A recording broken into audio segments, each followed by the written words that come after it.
Okay, so in this video, let's see a second approach to solve this differential equation. Okay, so we have this differential equation. Now, what we're going to do is we are going to rewrite this differential equation in a matrix form. Okay, so for that, what we are going to do is we are going to introduce two new variables. One is x1, which is I. And what's I? C dvc by dt, and another variable x2, which is vc. Okay, and what's c? Just note that c is equal to 4 by 3, right? So let me make sure. Yes, that's 4 by 3. Okay. Now if this is x1, what's x1 dot? X1 dot is equal to c d square vc by dt square.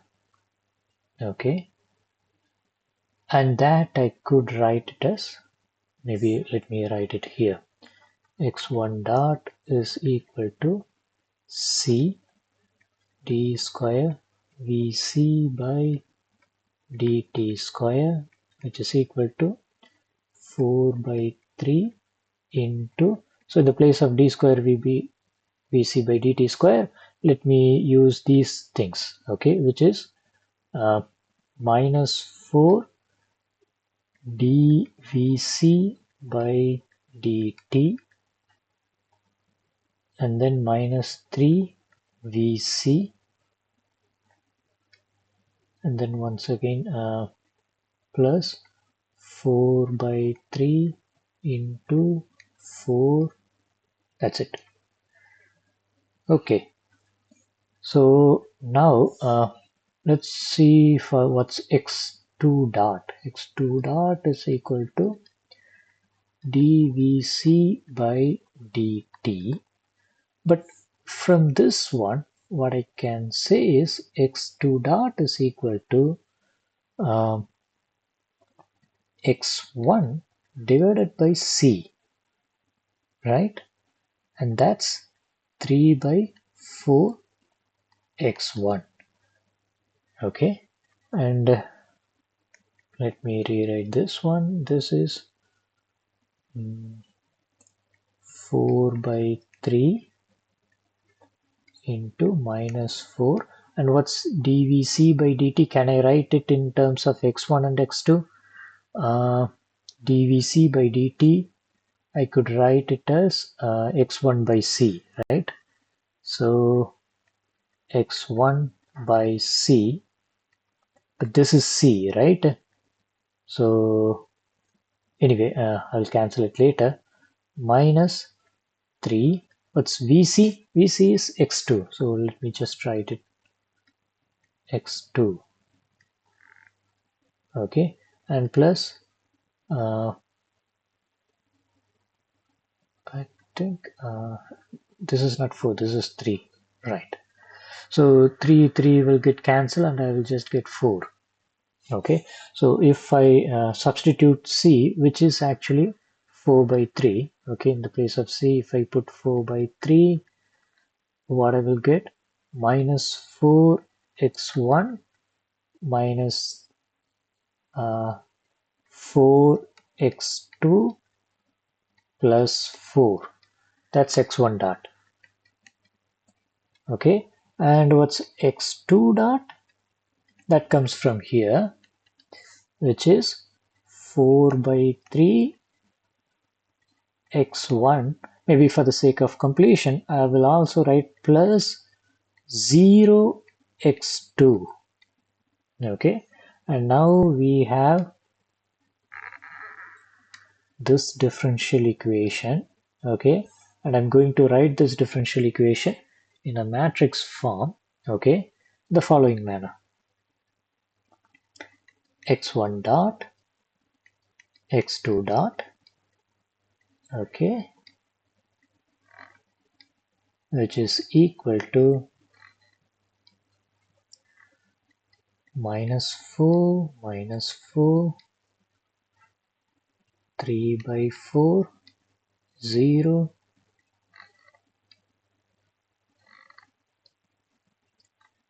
x1 x2 plus 4 0. Okay, so that's the same differential equation. So this is the differential equation, but I have written in a different manner. Okay, now how to solve this differential equation? So that's what we are going to see. So by solving, I mean solving this differential equation using simulink. Okay, so let me show you what is the corresponding circuit. Okay, and then we will make that circuit. Okay, so this is the circuit. So for this, what we are going to do is the same step input. Okay, and then here we are going to use a block called state space. Okay, and from there we are going to get the output. Okay, so let's see. Let me open the. Okay, let me close these things. Okay, this is the old one. Let me open a new one, a blank model. Okay, so in this blank model, I'm going to, the first thing is, so do I have the library? Yes, I do have the library. Maybe let me close this one. Okay. Uh, so first thing is I'm going to use step.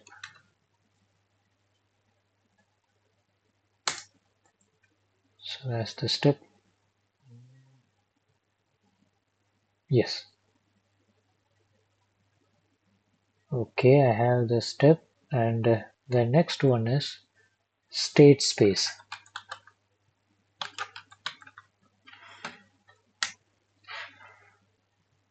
Okay, so here I have state space. So we have many different things. We'll just take this continuous state space. Okay.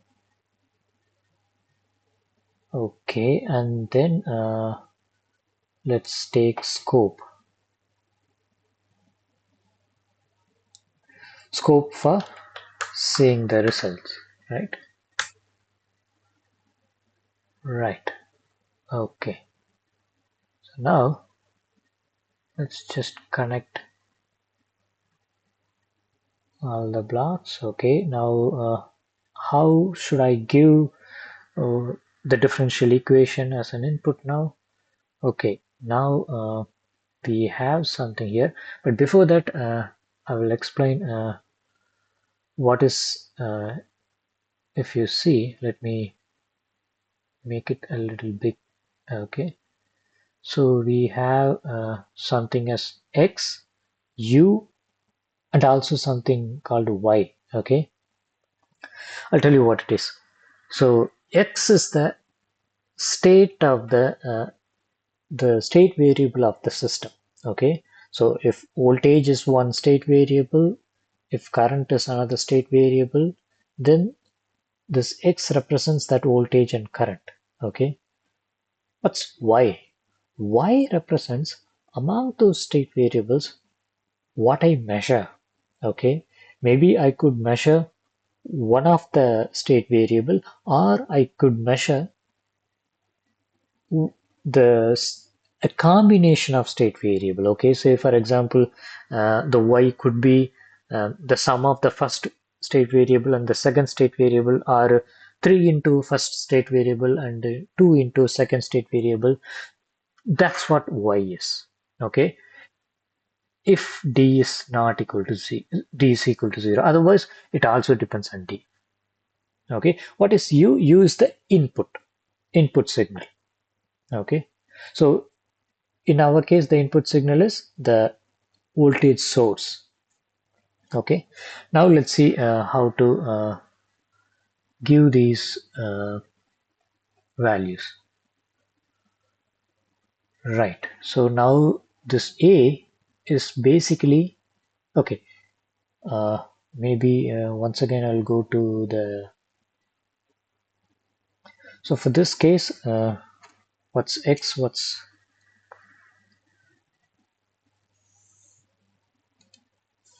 so this is our X variable, which means this is A matrix, okay, plus this is B matrix, which is not a square matrix, and U, okay, that's input, just a unit step input. Maybe let me just put it U, okay. And then what's Y? So what I need to measure, I need to measure only voltage, which means X2. So in that case, C has to be, so this has to be just X2, okay. So Y is equal to C into X, which is X1, X2. So in order to get X2 alone, what should be this matrix? It should be 0, 1. Okay, so this is C matrix. Okay, and then plus D matrix into U, and that has to be 0, right? So that I will get Y is equal to X2. So this is my A, this is my B, this is my C, and that's my D. This is what I have to put as an input. Okay, let's see how to do that. So A is not a single number, but it's a matrix. So I'm going to put -4 space -4, sorry, -4 space -4 to represent the first row. Then to represent the next row, semicolon 3 by 4 space 0. That's our A matrix. And what's B matrix? B matrix is, let me take its B matrix. It's like this, okay.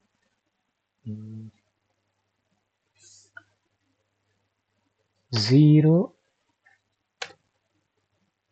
sorry, 4, 0. That's B matrix. And what's C matrix? 0 space 1. Okay. And what's D matrix? That's 0. Okay. Now, if you notice, we also have to give the initial condition for current and voltage. Okay. So, what is the initial condition for current and voltage? What is X1? X1 is current. The initial condition for current is uh, 0 and voltage is 0.5. Okay, I think we can say okay, and then okay, let me do one thing. So this is not a row, this is actually column, so I should put it like this. Okay, now I apply okay, and now let me run it. Okay, and if I double click on that, see, once again I'm getting the same answer. So even like this, you can solve the differential equation and calculate the voltage. Okay, what if you want to know what's the current? Okay, so for that, all you have to do is you need to change the matrix corresponding to the equation y. Okay, so let's do that. So let's click on that. So now instead of 0 1, if you put 1 0, then you will get uh, okay, the run has got completed, and then yes, this is how the current in the circuit is. Okay, initially the current is dropping, which means the flow is in the opposite direction, and once I switch on the circuit, then the current kinda go in the so are in the positive direction, and then slowly going into zero, because once the voltage in the capacitor and the voltage source are same, then there won't be any flow of current. So that's what it is showing. Okay, so that's how you can solve the differential equation. Okay, that's another method. Thank you.